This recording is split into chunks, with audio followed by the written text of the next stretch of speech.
Hello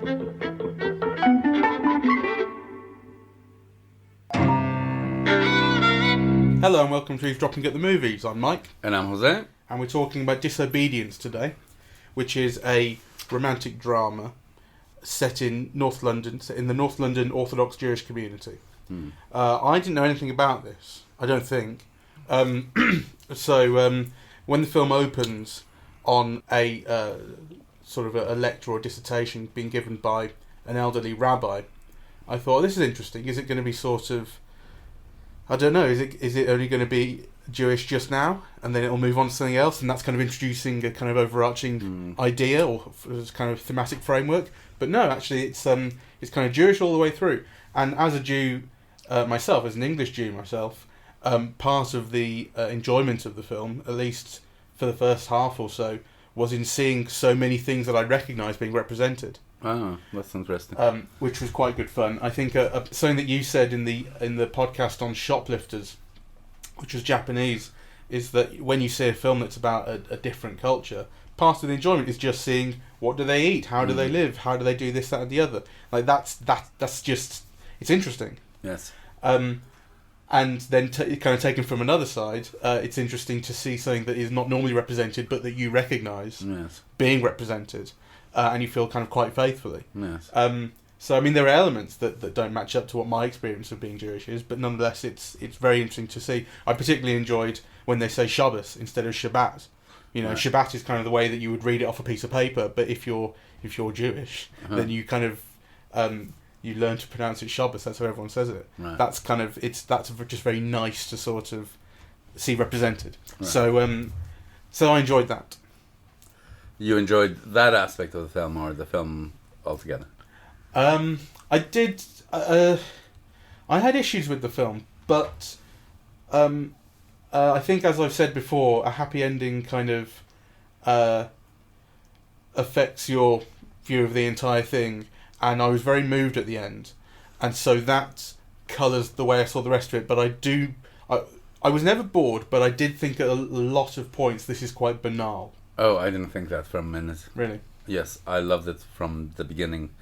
And actually, I couldn't understand my own reaction because I was almost on the verge of tears throughout. Like, it deeply moved me. Really? Yes. Okay. I kind of, you instantly, and I guess maybe it resonates in a personal way, but the story is basically... Spoilers will be coming up. Yes. There are plot developments that are easy to spoil, and we're going to talk about them right away. So it's very much worth seeing, as blank as possible, but we're going to get into spoiler territory. This rabbi, this very important scholar of the Torah, dies, and his daughter is told to go back to London. It turns out that she actually wasn't even warned that he was ill. We found out subsequently that it's this other rabbi's wife who warned her that he was dead. So she went as a dutiful daughter to honor her father, and then kind of finds out that he's disinherited her.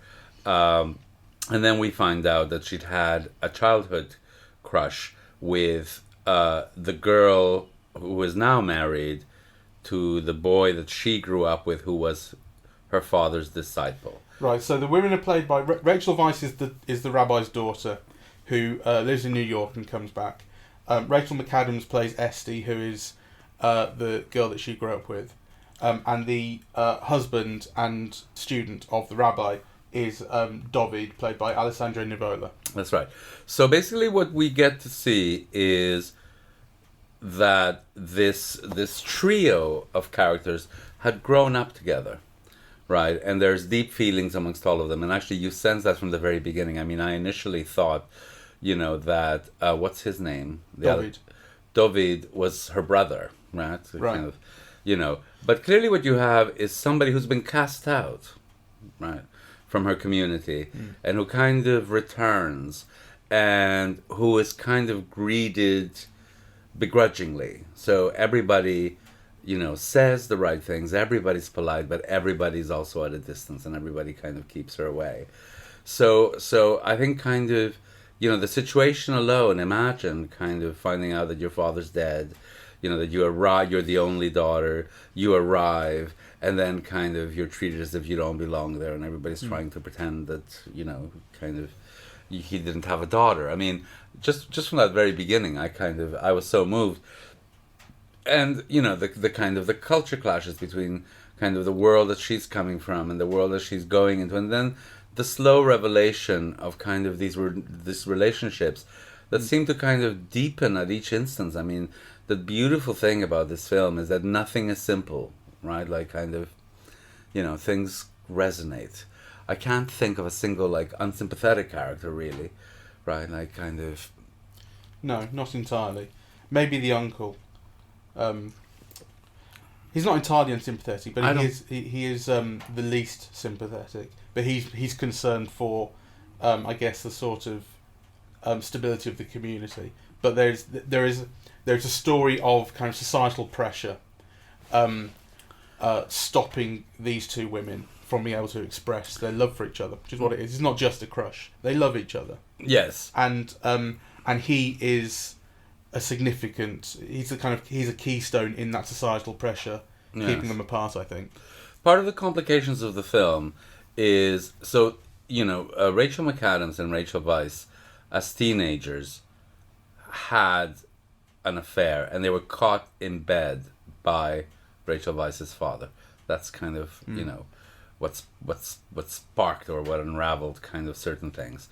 So, but there's very interesting connotations that Rachel Weisz's sexual preferences are much more fluid than actually Rachel McAdams, who subsequently married David, but who nonetheless, identifies very fully as a lesbian, and as a lesbian who has kind of, shut herself off from her feelings and desires, yet nonetheless has a hankering and a love for Rachel Weisz, and in fact is responsible for bringing her back into London.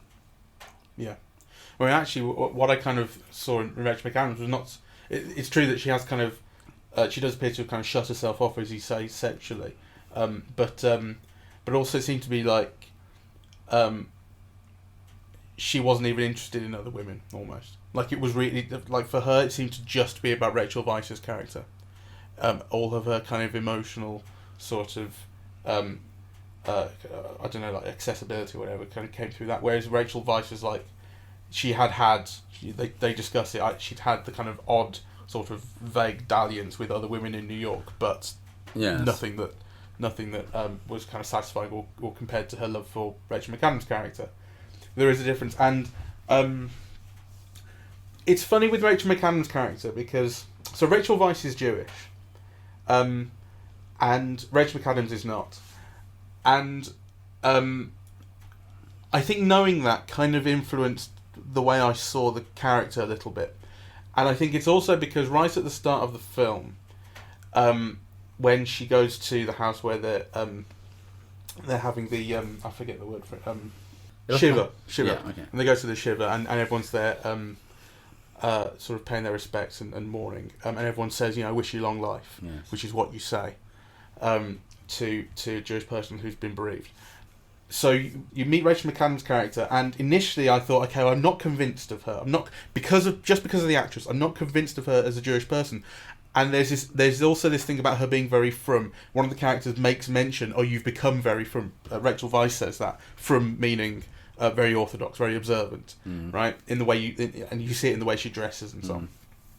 And so I thought maybe she actually was a Jewish convert.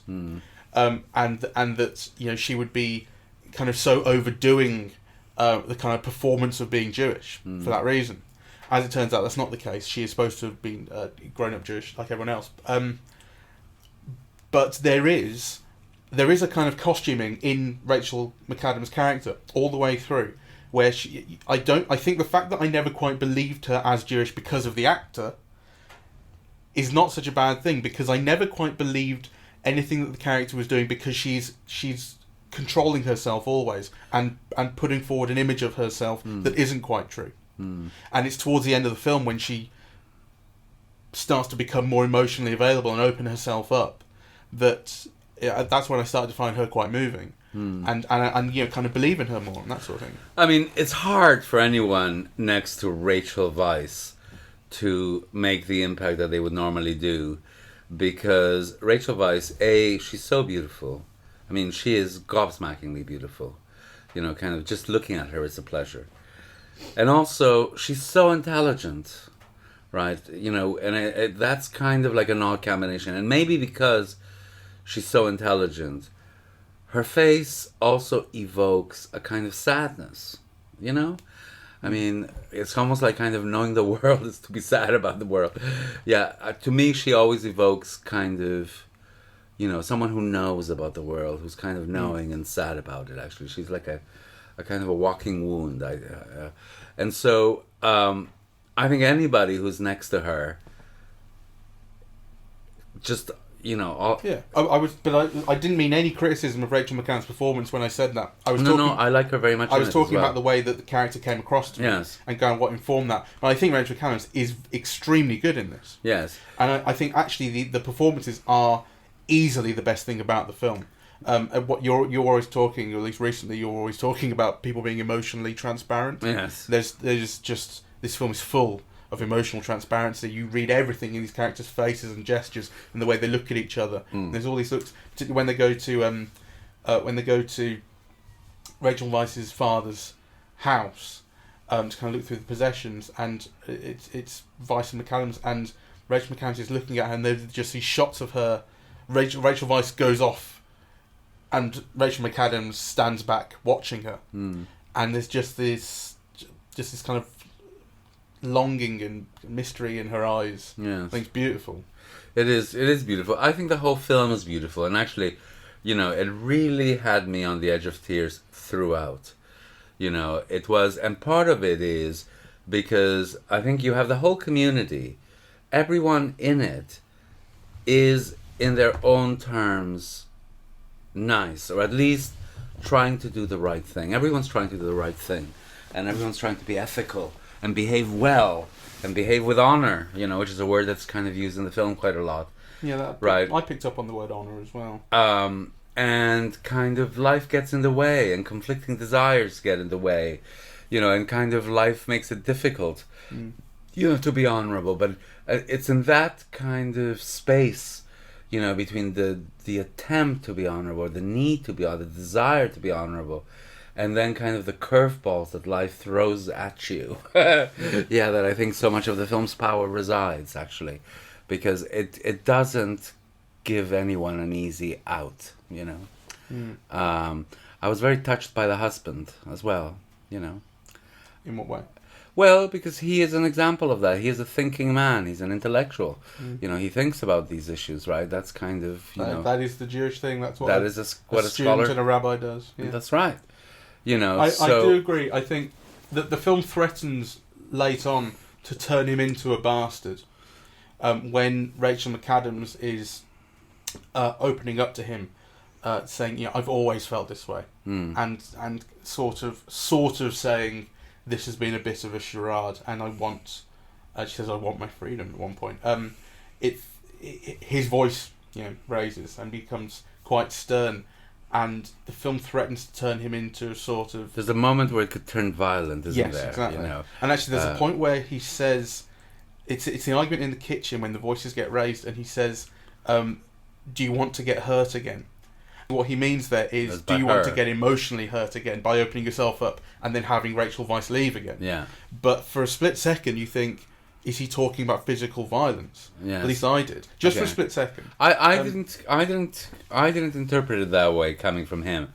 I did interpret. But there was an explosion of kind of. But there was in that scene. Yeah, and actually, to be fair, her sexual re-encounter with Rachel Weisz is destroying his life, right? Yes, exactly. So his social position, his new job, his status in the community, his house potentially, kind of. So, even before you're told that he is a father to be, that she is carrying his child now, Rachel McAdams, that,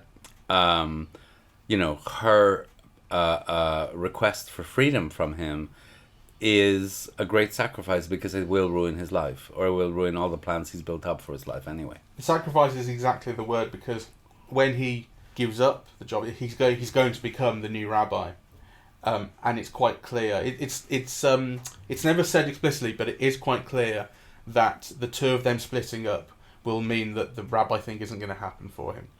The community is just too kind of tight knit for that to happen. Yes, and too conservative. Too conservative. That's the word.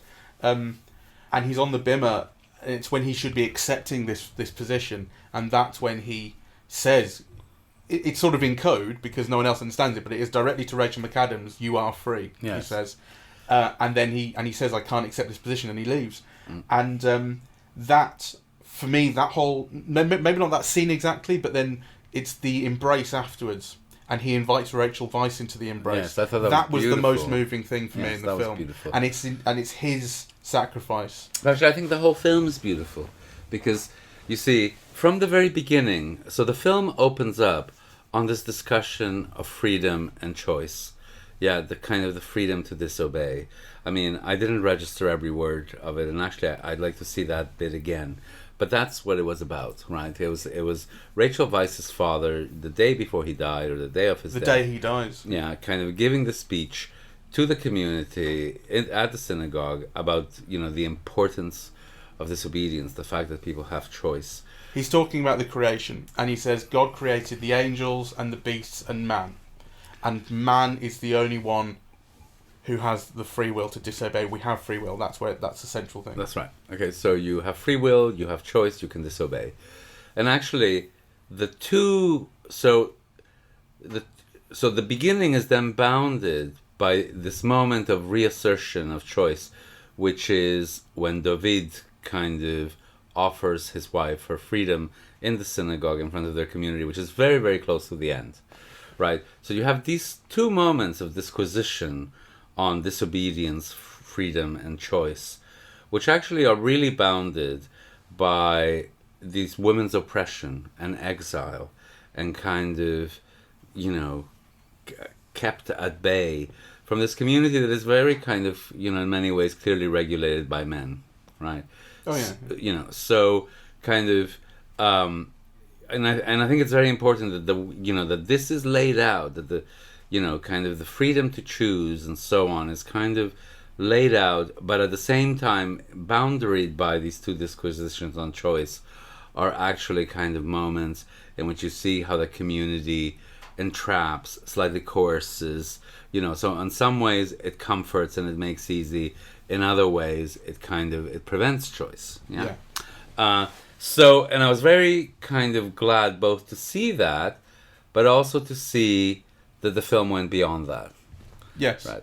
And I think this is why the film is so great, because it kind of dramatically conveys, all of these complexities in a way that makes them kind of legible, not only emotionally, which I found they very much are, but actually kind of, connotatively as well, it kind of, and dramatically. Yeah. Kind of. Yes. Okay. I agree with you. Okay, well, I didn't think you would disagree, but I wondered... No, but I had nothing to add, really. Problems that I had with the film... I think the look of the film is actually appropriate, but I didn't like it. It felt quite visually dull. Well, certainly the colour palette is.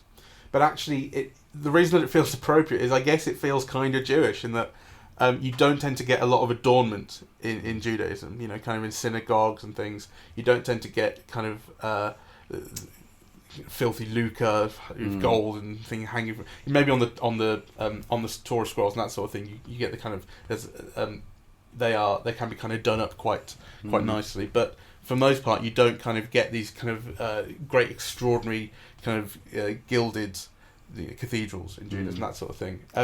And indeed, kind of being quite frum, that sort of thing. I mean, when you see Rachel McAdams' character at the start and they talk about her being frum, that's associated with wearing just the dowdiest, yes. sort of clothes and just really kind of not showing off or anything like that. And the look of the film in the colour palette kind of reflects that. It's very muted, not particularly exciting to look at, frankly. It's grey, earthy, white, wintry colours. Yeah. So it does feel appropriate, but I think it could look better somehow. It felt a little bland to me. I want to reserve judgment on that, because, you see, we went into this film really, I didn't even know what we were seeing. No, nor did I. So, it came as a complete surprise. And I thought the same as you. And then I saw the credits. And so my initial thing was, well, here's a good kind of counterpoint to my way normally of talking about film, because I put so much emphasis on the visual, right? It's kind of, I think it's very important to the way things work. It's kind of primary to the way that things work, and kind of I always comment on it. And I thought, well, this is a corrective, because you can have great films, without kind of visual pyrotechnics or necessarily anything that stands out, that actually, character, situation, and acting by people like, Rachel Weisz is enough, right? I thought it was really great. It had me moved, and I didn't feel manipulated. It had me moved about complex things, so you don't have to be necessarily kind of visually extraordinary. But then I saw the credits, and then I realized it was Sebastian Lelio, I think, or Lelio, who was the director of A Fantastic Woman. And I remember watching The Fantastic Woman. Sebastian Lelio. Yeah. And, thinking very much the same things. And then I wrote a blog post on it, and I just saw the film again, and I saw it on a computer, which meant that you could go back and forth on images. And then I realized that actually it had some extraordinary images, right? And that I just hadn't noticed, I hadn't paid attention. And then it kind of made me think that, I wonder if that's also the case here. So there are a few things that you notice, right? So the moment where he makes his decision to kind of free his wife, this is David, that you see him behind a door that kind of... Yeah, it has... the glass is like... It's many lenses. I don't know what the kind of word for the design is, but it's a kind of glass that I've seen in a lot of shuls. Yeah, it's a glass that kind of prevents you from seeing what's on the other side. It allows light in, but you can't see the image. Yeah. Right. And actually, that's a wonderful metaphor for what happens. And it splits up the image of him into many kind of vertical bars. Yes. You get a distorted image, but you see light through it. So, which I thought was a wonderful metaphor for what was happening. And then it made me wonder, are there other things that maybe I'm missing, that I wasn't paying attention to? I mean, I don't think the film needs them, right? I'm just kind of wondering. I think that's probably the case, and seeing it again, it would probably feel more poetic and kind of coherent in that sense. Not that it was incoherent, but it would feel like it's you feel like you make more sense of the imagery in a way, or see more in it. I just loved it, and I'll need time to process it. I mean, what I did like as well, in fact, it's a shot that I went from disliking to liking while it was happening, is again in the scene on the bimmer when he's giving his wife her freedom, and he starts to he gets a speech out of his pocket that he was supposed to be making, and he realizes he can't do it, and he starts going off the cuff, and it's very close up and very shallow focus. There's quite a few shots in the film of this type, but this one in particular has him moving around on the bimmer, and because the depth of field is so shallow, he goes in and out of focus quite a lot, and the focus puller is clearly kind of trying to catch up to him as he goes back and forth in depth. So initially it looks almost unprofessional, and I didn't like it. But then actually I kind of thought the shot became really a reflection of his mental state, because it's a shot in which he is in emotional turmoil and he's on the fly making a great important and sort of decision of great magnitude to him in his life and the people he cares about. So actually, it's a long enough take that I went from not liking this and finding it bad looking to really getting it. Yes. In somehow, which I quite, which was interesting. I loved how So she arrives in London, and slowly things are revealed, and obviously the most important is that the person who's died is her father. Nobody's paying attention to her. And actually everybody's hesitant to embrace her. You're not supposed to touch, you're not supposed to embrace. Everything is always kept at a distance. So people hesitantly, and after a pause, say, may you live a long life. Yeah. But really, even that seems a bit begrudging. And certainly no touching. Every time they go to touch, there's like a pulling away, right? And I mean, I didn't know if that was like, because it was a woman, or because it was a Shiva, or because... I mean, I personally don't know exactly. I don't know if there's... No, I mean, you do touch people. Like, if someone's bereaved or whatever, you touch them on the arm, that sort of thing. Okay. So it is more a personal thing in this film, I think, that she has been, as you say, cast out. Yes. And no one expected her back. And no one expected her back. So, but actually, there was also a thing where, she was touching and kissing the women, but not the men. Yeah, it was like... Sure, yeah. So I wondered if there was something... Anyway, but they're Orthodox, but they're not ultra-Orthodox. Like, these aren't the Jews that you see on planes in Israel, sitting in plastic bags to keep themselves separated from women. So it's not quite at that level. No. But, no, I kind of... Those guys are I'm a bit familiar. I grew up in a Jewish neighborhood. But anyway, just to say that introduction makes the embrace of the three at that critical moment, so moving, right? Because it is an embrace, it is touching, and it's almost unconditional. Like, it feels almost like, I don't know, an image of love, yeah?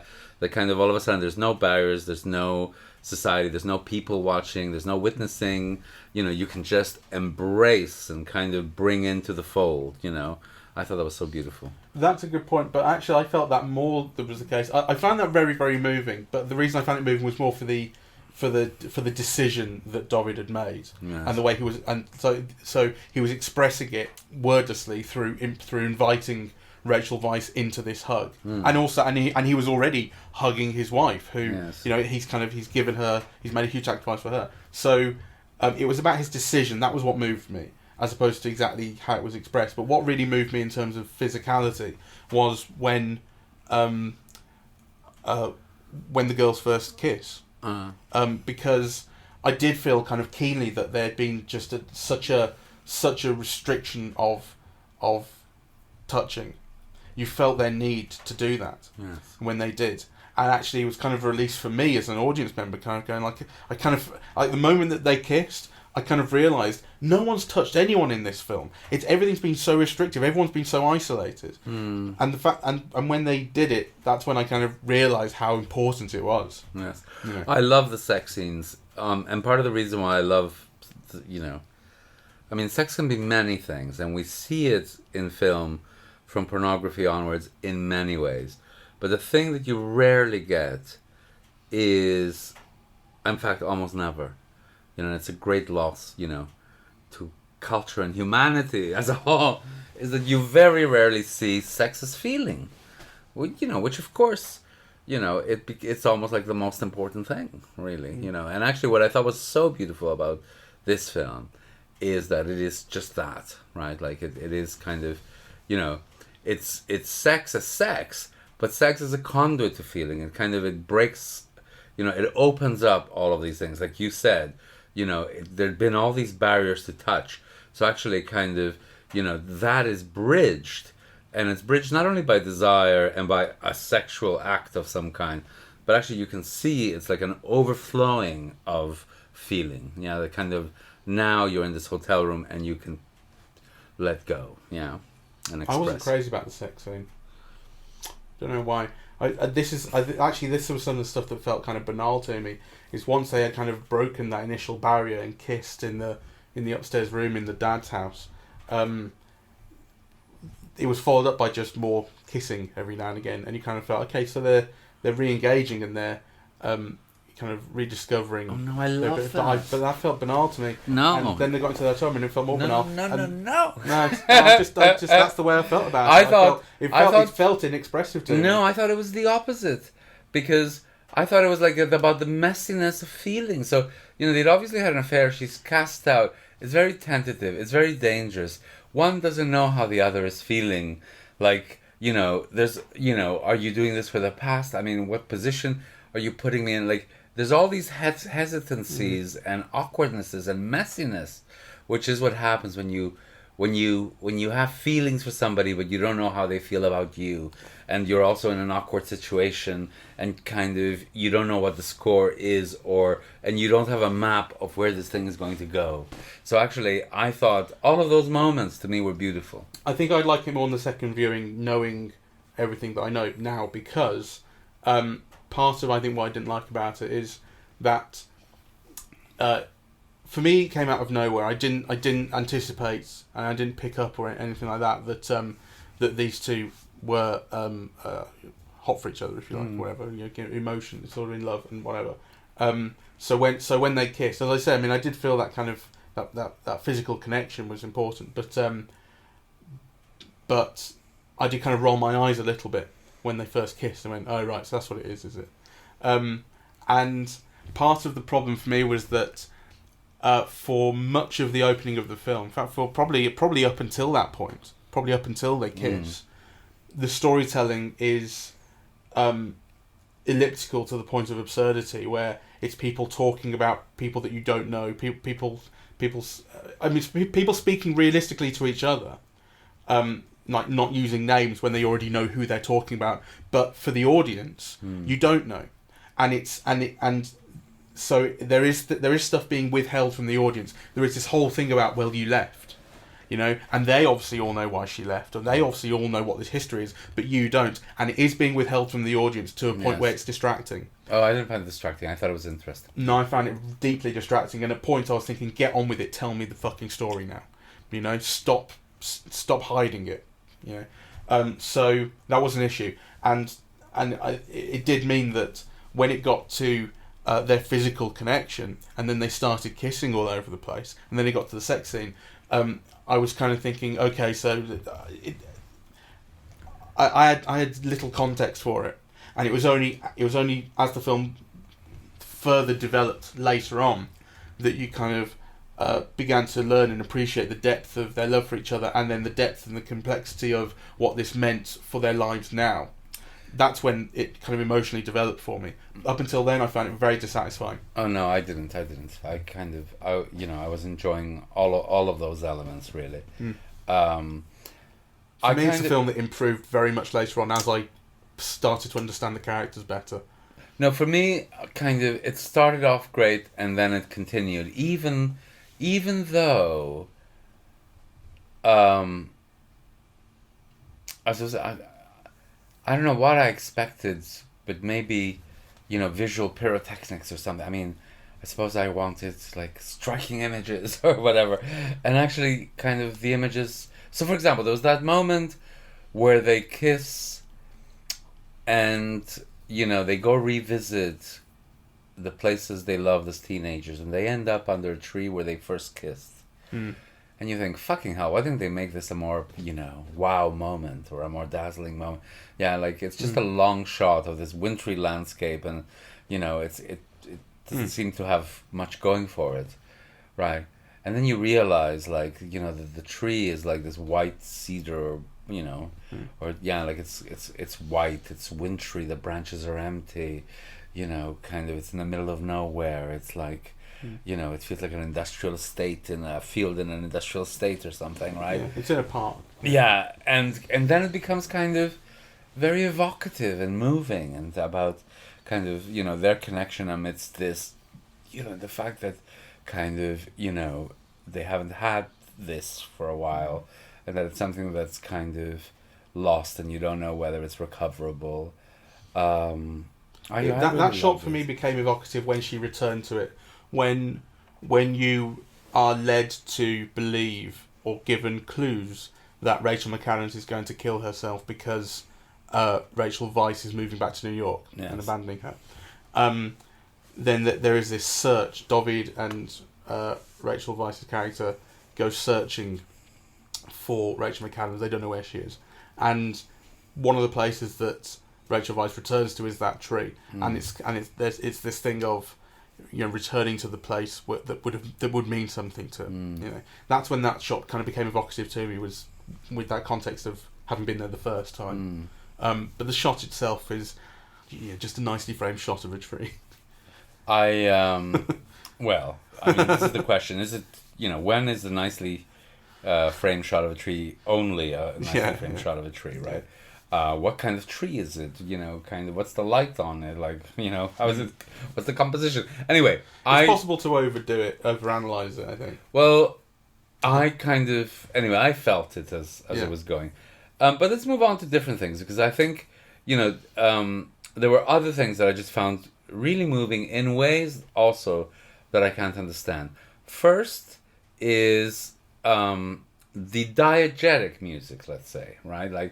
All these Jewish men singing whatever songs they're singing in a choir. I found it so moving. They're brilliant, and you should come to the synagogue at some point, because there's nothing quite like a Jewish choir. I mean, religious singing in all its forms is amazing. You hear you hear obviously these amazing choirs you get in cathedrals and churches, where the architecture changes the sound and just makes it huge, and you get in Islam again a beautiful singing, kind of one note that will just ring out over a whole room of people. Of all of that. So it's and you can totally see how as a non-religious person, you can totally see how people just fall in for it. Sure. It's amazing to hear, and it's the same with Jewish music, but with the choral singing, there's a melancholy that goes underneath all of it. These male voices, there's a style to it. These men always sound the same, and I don't mean they sound like each other, but I mean that the music has a style to it, and there's a tone, and I can't really explain it that much, but you definitely go on YouTube and look up some Jewish choir stuff, because it's amazing to listen to, and it very often starts off with the lead singer starting off the song, and then all the other voices will come in, providing this kind of bed that the song sits in, and it's often so sort of melancholy and sad. Well, actually, there are shifts in notes. Yes. Where you get taken almost into a valley of despair, and then suffering, and then death. It's kind of every shift in notes is I don't know, it would just evoke this whole world of sadness and pain. It was just very beautiful. And not understanding the lyrics, I think, kind of is part of that. I think not that not that lyrics would ruin it, but the fact that it's essentially gibberish, and it just means it registers on a purely emotional, evocative musical level. I found it, for me at least, I found it incredibly beautiful. In the way that listening to hymns, the chords are lovely and the voices are amazing, and the way that a church will change the music is amazing, but the words are stupid. Well, I don't know enough about that. I have never found them so. In fact, I'm also very moved by Christian church music. Yeah, but the words are silly.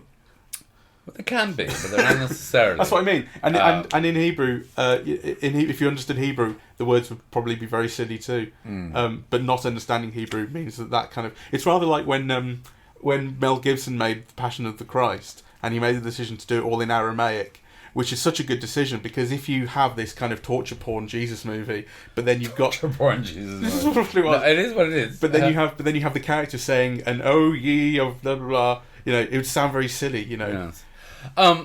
Let's go back, because I think there's two things that we haven't highlighted enough. One is that it's a film about lesbian desire. Yep. Right. It's at the heart of it, and the restrictions that are placed on it, by communities, and also the fact how these restrictions are kind of imbibed, so you have the feeling that it's actually a choice you've made to live within this world, and then kind of it's revealed that actually that's not quite a choice, that other choices can be made.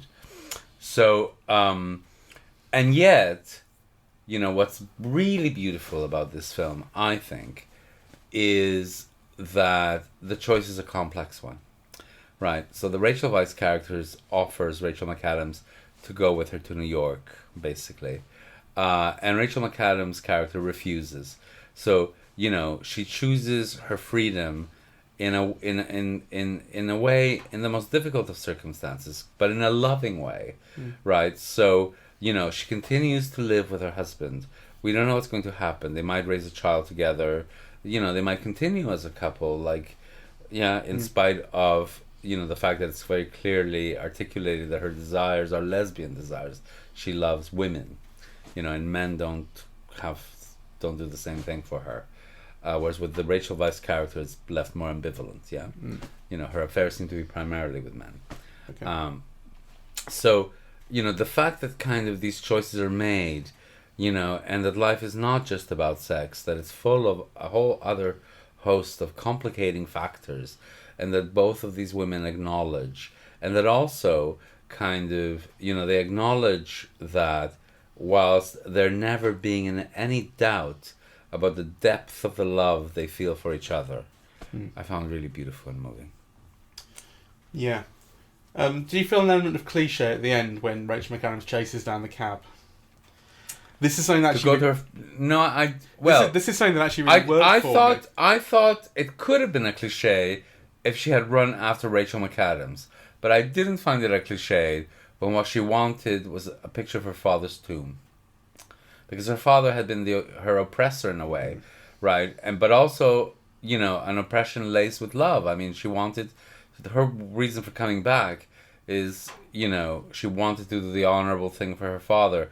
And her question was, did her father realize that she loved him? Not that, did my father love me? It's a radically different question, right? So for her to run back to take that photo I thought it was going to be a cliche, and it ended up being surprising.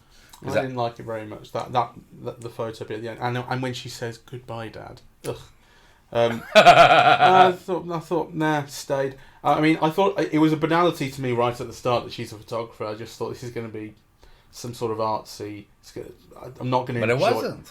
I'm not going to enjoy the fact that she's a photographer. That's going to come back. So many prejudices. I thought it's going to come back in some fucking Michael way. Glass. So many prejudices. Yeah. But I was right. It came back in the most banal way possible. Where she said, it makes me sad that I never took a photo of my dad. And right at the end, she takes one of his grave.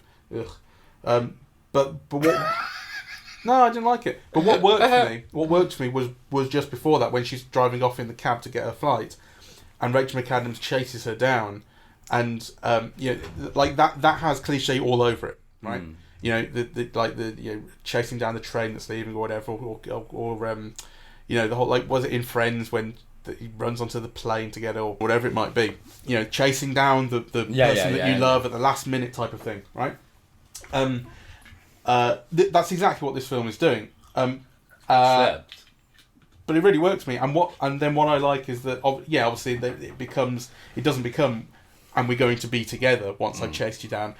It just becomes a kind of a final honest sort of embrace between the two of them, and this promise to keep in touch. And what really moved me was Rachel Weisz saying, "You're going to be a brilliant mother."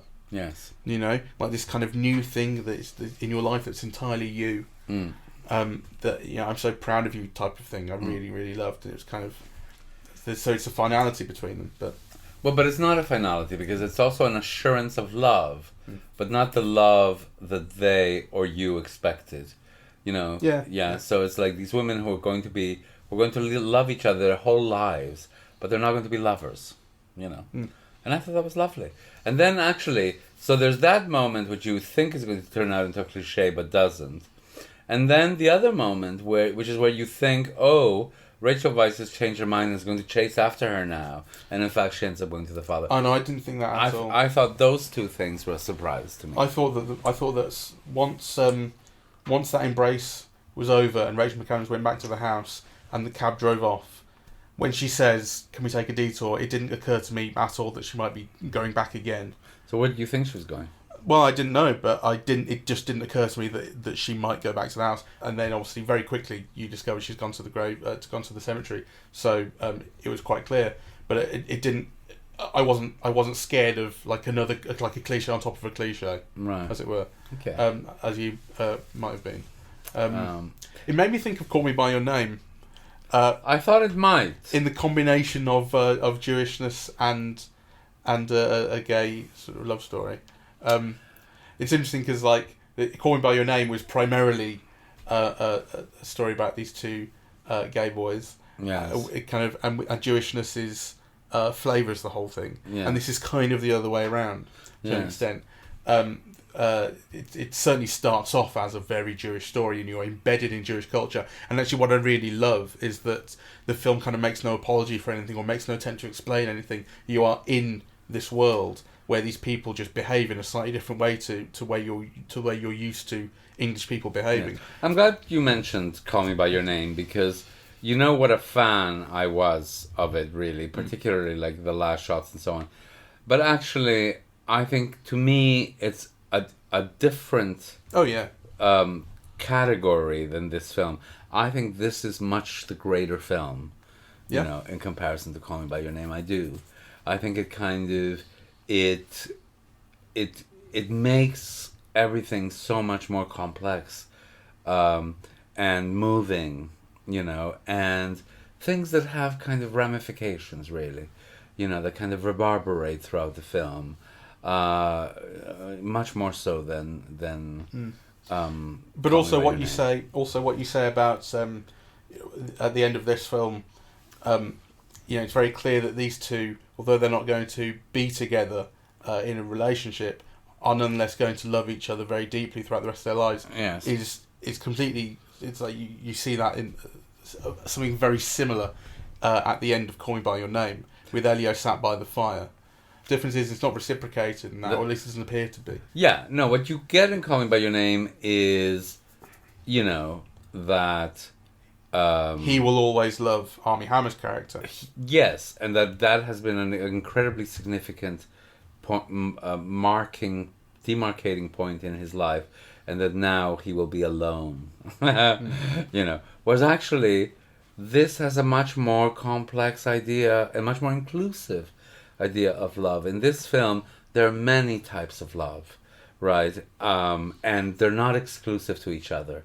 You know, kind of, you can have a good man and not fancy him, you know, and actually you can have sex and love that good man and not necessarily fancy him, you know, and likewise you can be lifelong loves, you know, with a woman who lives in another continent and not want to be in a relationship with them, or not choose to end up being in a relationship with them. You might want but not choose. And actually, so all of these gradations of choice, of difference, of complications to life that, you know, Disobedience brings out in a very, very beautiful way, whereas actually Call Me by Your Name simplifies them. Yeah, which and it's a tragic ending in Call Me by Your Name, essentially mournful, and you know the differences in this that like I say the similarity I'm picking up on is the idea that this love is lifelong. But as I say, yeah, obviously the difference is that in the one film it's mournful, and in this there's a kind of celebratory aspect to it. There's an openness and an honesty to it at the end. Well, it's reciprocal. That there hasn't been throughout. Well, but I'm also including the husband in that as well. Yeah. You know, there's an honesty because what's also interesting is that, you know, it's stated that the three of them were best friends when they were kids. It's not it wasn't just the two girls. Yes. They were three good friends when they were kids, and then the thing was when Rachel Weisz left.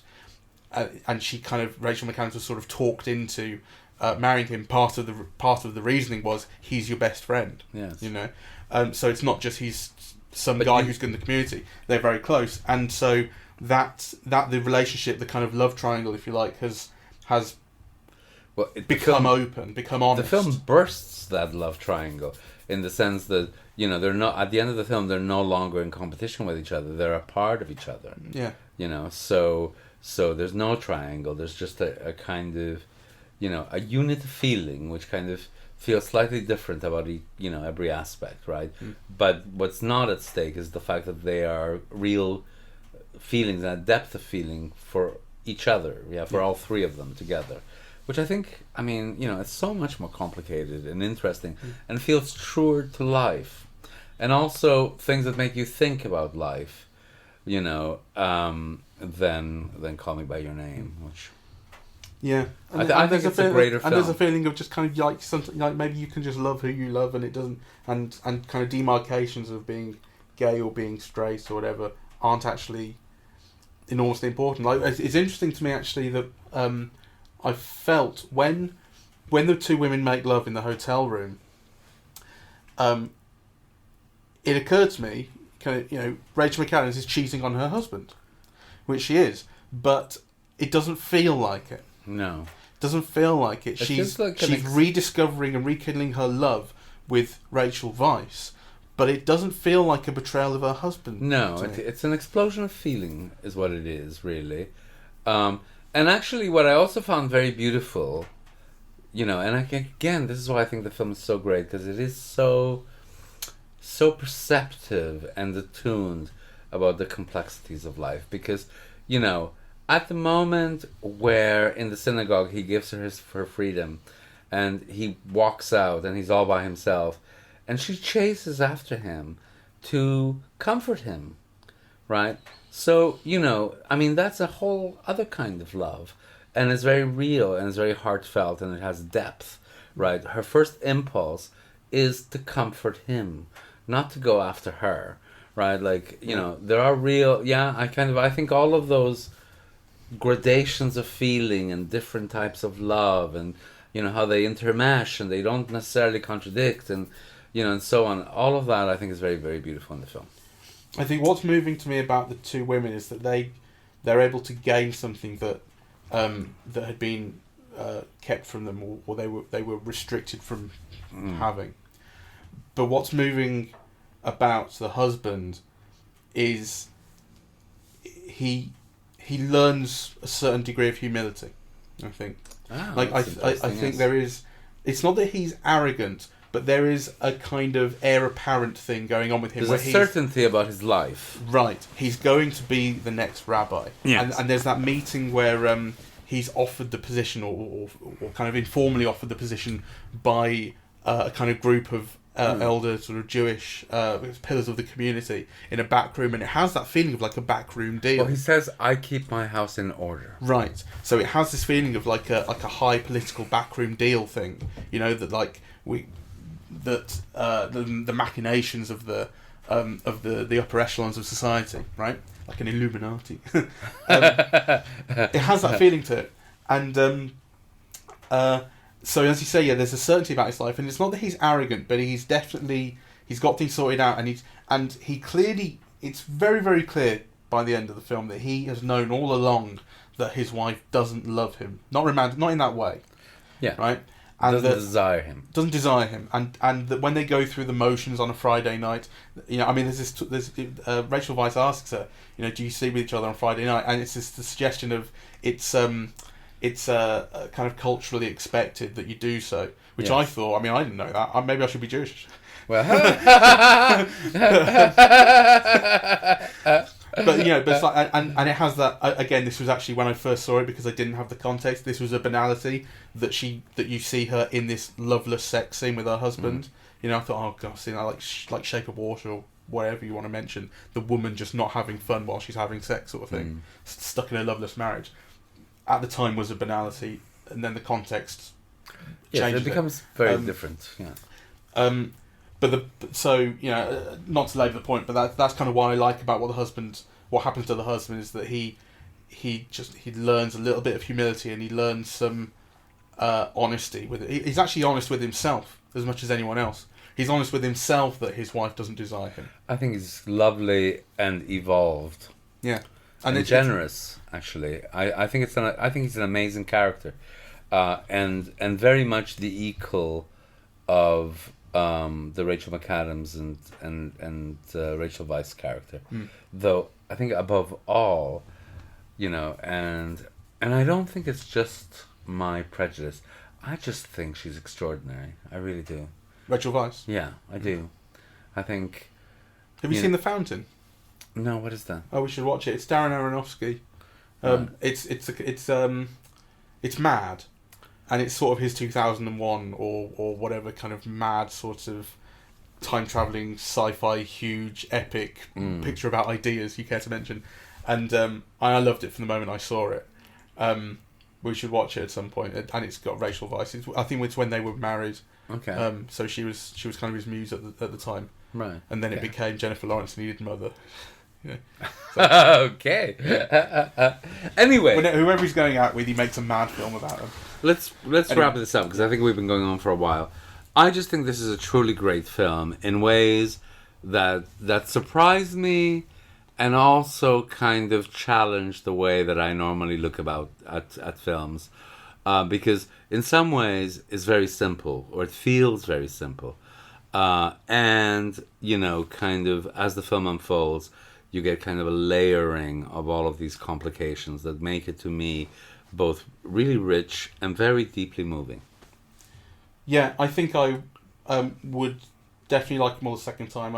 Those reservations that I have about what I felt were banalities and even poor writing at times are absolutely true, and I felt them. But I would feel them less on a second viewing, because I think knowing how things transpire informs everything and recontextualizes a lot of what you see, Right. and would improve it. And I would probably find it more moving, but I did find it moving. Nice. So as I say, I think for me it improved. But part of the reason it improved was because I learned more, and the more I understood about it, the more it was clear to me how complex these people were and how interesting the story was, and how moving it is. No. Yeah. Okay. And I love how seriously it kind of takes Jewish culture and portrays it. And like I say, I like the fact that it's unapologetic about... remember what people said about The Wire, that like you have to watch The Wire for at least 6 or 7 episodes to understand even what they're saying, because it just embeds you in the world of the kind of slang Yes. of that environment.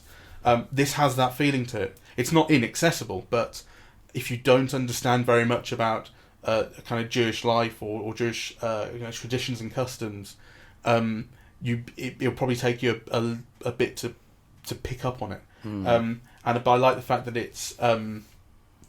it doesn't dumb anything down. And it shows complete respect for the culture that it's building on. And aside from that, there is the relationship between McAdams and Weisz, and there is Weiss's face, which I just really do think that it conveys kind of, both the kind of the wisdom and also the sorrow, about what it is to be human. I mean, and particularly does so in this film, really. So go see it. It's very, very good. And so we're eavesdropping at the movies. We're on iTunes, SoundCloud, and YouTube. On social media, we're on Facebook and Twitter at Eavesdrop Movies, and eavesdroppingatthemovies.com is the website. Cheerio. Bye bye.